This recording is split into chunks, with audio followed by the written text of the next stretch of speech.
Chapter है जामुन का पेड़, हास्य व्यंग, है ना, कृष्णचंद्र जी द्वारा लिखित पढ़ने जा रहे हैं।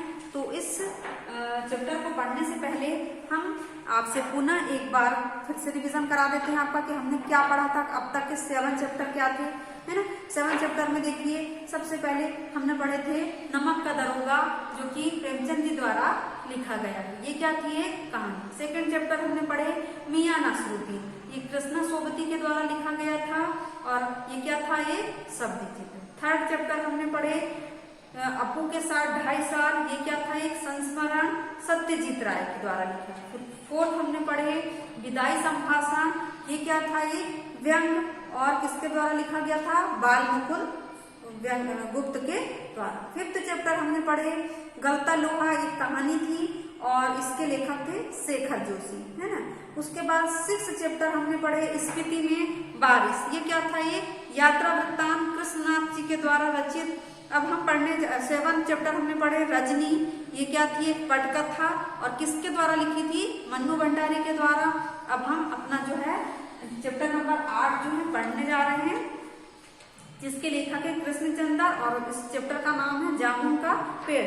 पहले हमने व्यंग पढ़े थे विदाई संभाषण, है ना, और अब हम पढ़ रहे हास्य व्यंग। उसमें हंसने का कोई वातावरण नहीं था, लेकिन यहाँ पर हंसने का वातावरण, यानी जामुन का जो पेड़ है गिर गया है और उसमें कई प्रकार की चर्चाएं हो रही है, हंसी का वातावरण भी बनाया जा रहा है और बताया गया है हंसी के माध्यम से कि कोई भी काम है ना उसको टालते जाते हैं आगे, वो सीधा नहीं होता। बड़े अफसर बताएंगे अब ये ऐसा हो गया है, तो है ना, जहां के तहां उसको मतलब व्यवस्थित ना करके जो अधिकारी हैं वो बताएंगे कि इसका क्या करना है। इस प्रकार की हास्य व्यंग कथा यहाँ पर दी गई है। तो हम निकालेंगे 100 नंबर का पेज, उसमें हम आपको ये 8 नंबर का चैप्टर पढ़ाने जा रहे हैं। तो देखिए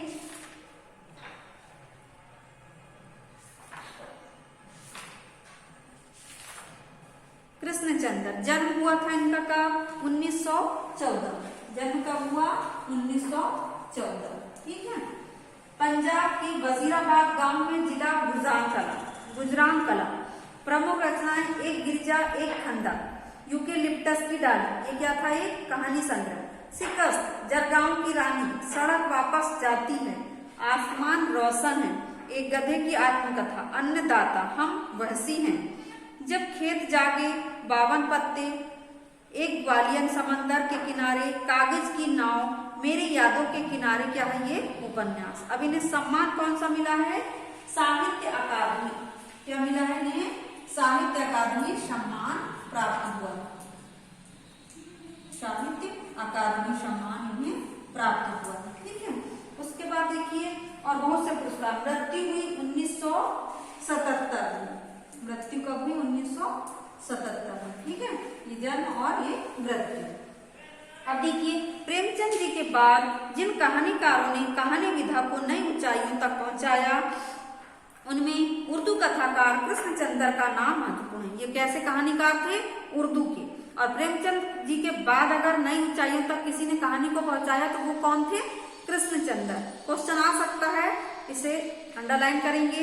आगे देखिए प्रगतिशील लेखक संघ से उनका गहरा संबंध था, जिसका असर उनकी रचनाओं में स्पष्ट रूप से झलकता है ना। प्रगतिशील यानी कि उन्नति की ओर था। इस समय जब ये कहानी लिखी गई तो देश उन्नति की ओर था। कृष्णचंद्र ऐसे गिने चुने लेखकों में आते हैं जिन्होंने बाद में चलकर लेखन को ही रोजी रोटी का सहारा बताया, यानी लिखते थे और उससे जो पैसे मिलते उससे ही अपनी रोजी रोटी चलाते थे। कृष्णचंद्र की प्राथमिक शिक्षा पुंछ जम्मू कश्मीर में हुई। ये पुंछ कहाँ है, जम्मू कश्मीर। उच्च शिक्षा के लिए वे 1930 में लाहौर आ गए, है ना। और उच्च शिक्षा प्राप्त करने के लिए 1930 में कहाँ आ गए, लाहौर आ गए और फॉर्मेन क्रिश्चियन कॉलेज में प्रवेश लिया। 1934 में पंजाब विश्वविद्यालय से उन्होंने अंग्रेजी में MA किया। कब, 1934 में। बाद में उनका जुड़ाव फिल्म जगत से हो गया और अंतिम समय तक वे मुंबई में ही रहे। फिल्म जगत से जुड़ाव हो गया और मुंबई में ही रहे। यूं तो कृष्णचंद्र ने उपन्यास, नाटक, रिपोर्टा, लेख भी बहुत से लिखे। कहानी के अलावा उपन्यास लिखे, नाटक, रिपोर्टा, लेख।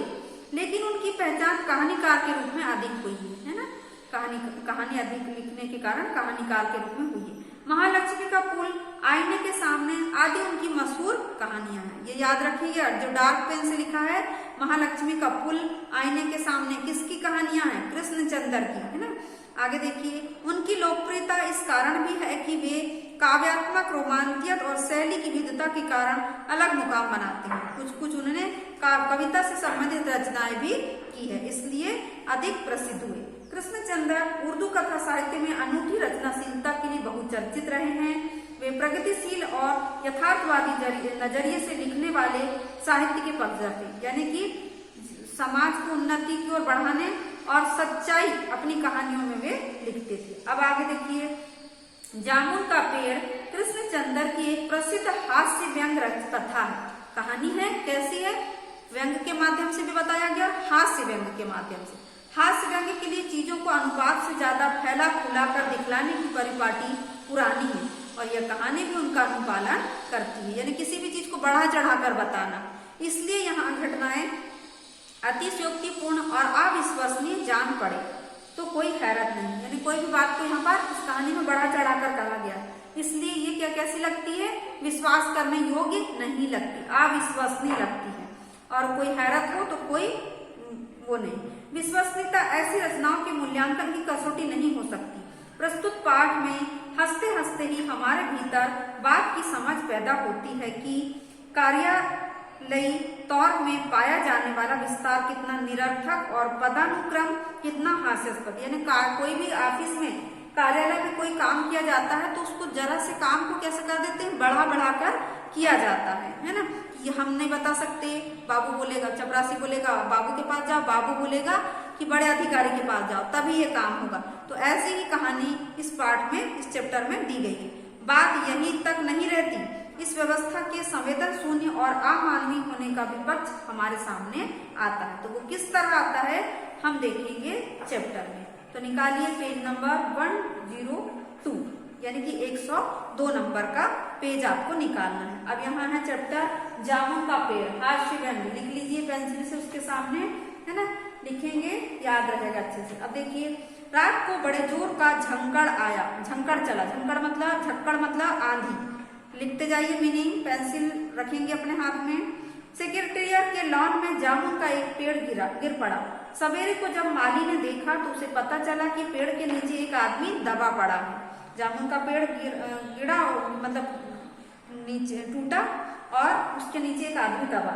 माली दौड़ा दौड़ा चपरासी के पास गया, चपरासी दौड़ा दौड़ा क्लर्क के पास गया, क्लर्क दौड़ा दौड़ा सुपरिटेंडेंट के पास गया, सुपरिटेंडेंट दौड़ा दौड़ा बाहर लॉन में आया सबसे बड़े साहब। मिनटों में गिरे हुए पेड़ के नीचे दबे हुए आदमी के चारों ओर भीड़ इकट्ठी हो गई, यानी जरा सी बात को बतंगड़ बना देना, जरा सा कुछ हुआ सब लोग आके देखने लगे। बेचारा जामुन का पेड़ कितना फलदार था। अब देखो, 4 लोगों की 4 बात। क्लर्क ने क्या बोला कि जामुन का पेड़, बेचारा जामुन का पेड़ कितना फलदार था, कितने फल देता था और इसकी जामुनें कितनी रसीली होती थी।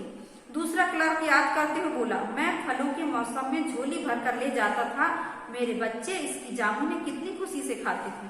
सब याद कर रहे, वो जो फंसा है पेड़ के नीचे उसको कोई नहीं निकाल रहा है, बेचारे पेड़ को क्या बोल रहे हैं? बेचारा। कोई कह रहा है अरे रे बेचारा गिर गया। दूसरा क्या बोल रहा है? इसकी जामुन में झोला भर भर के ले जाता था, थैला भर भर के ले जाता था अपने घर बच्चों के लिए, है ना।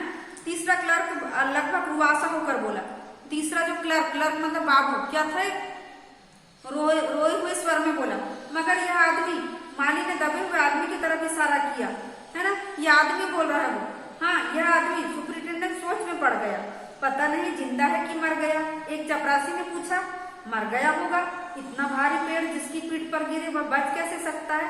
दूसरा चपरासी बोला, देखो क्लर्क 2 2 3 3, फिर चपरासी बोलने लगे, जिंदा है। एक क्लर्क ने ताज्जुब से कहा, अरे जिंदा है? नहीं मैं जिंदा हूँ बोलता है वो दबा पड़ा हुआ आदमी।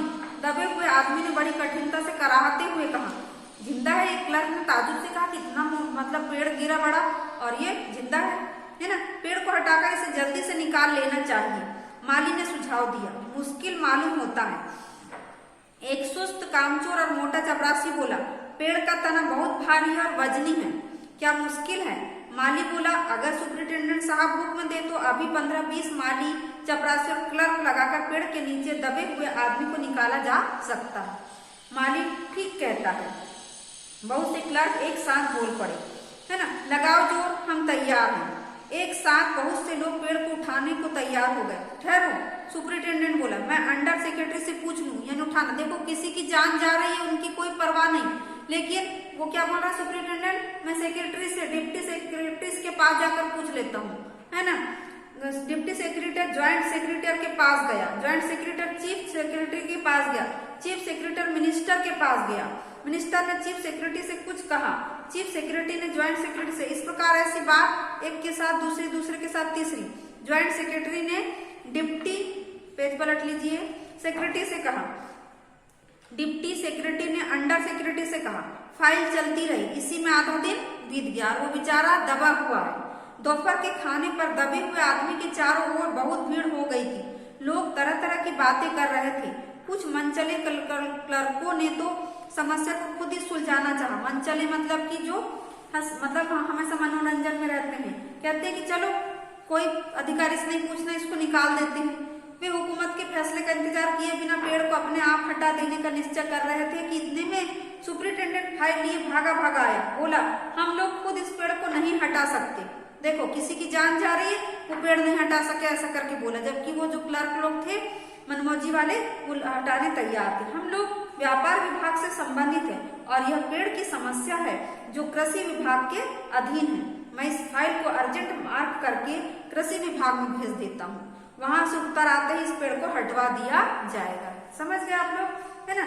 दूसरे दिन क्या हुआ, देखो दूसरे दिन कृषि विभाग से उत्तर आया कि पेड़ व्यापार विभाग के लॉन में गिरा है, यानी कि जहां पर व्यापार विभाग है वहां के लॉन में गिरा है, इसलिए इस पेड़ को हटवाने या न हटवाने की जिम्मेदारी व्यापार विभाग पर पड़ती है। यह उत्तर पढ़कर व्यापार विभाग को गुस्सा आ गया।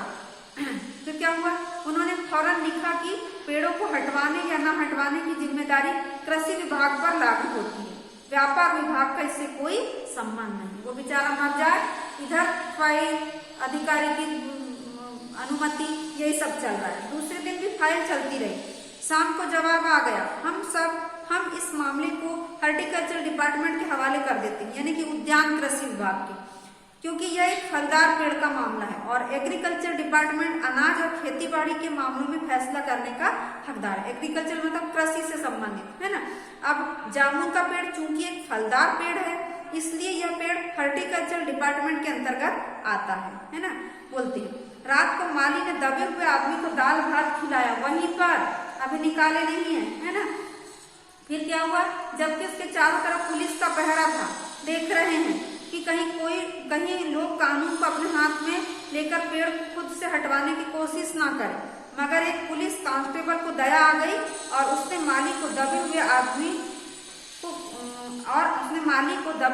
को खाना खिलाने की इजाजत दे दी, यानी कि खाना खिलाने में भी इजाजत देना पड़ रहा है ना। तो आज की कहानी हम यही समाप्त कर रहे हैं। आप लोगों को समझ में आई होगी। उसके बाद आगे की कहानी जो है हम आपको नेक्स्ट वीडियो में बताएंगे, है ना। धन्यवाद बच्चों, आज की कक्षा में यही समाप्त कर रहे हैं। आप लोगों को आज होमवर्क में क्या करना है, जितना हमने पढ़ाए हैं उसी को क्या करना है, आपको पढ़ना है। और उसके बाद जितने कठिन शब्द आए हैं जो हम बोलते गए हैं उसको सुन के वीडियो से पेंसिल से लिखना है ना। और आगे हम कल आपको पढ़ाएंगे ये कहानी को। समझ में आई होगी, अच्छी लगी होगी, है ना। एक बार पढ़ेंगे तो और अच्छे से समझ में आ जाएगी, है ना। धन्यवाद बच्चों।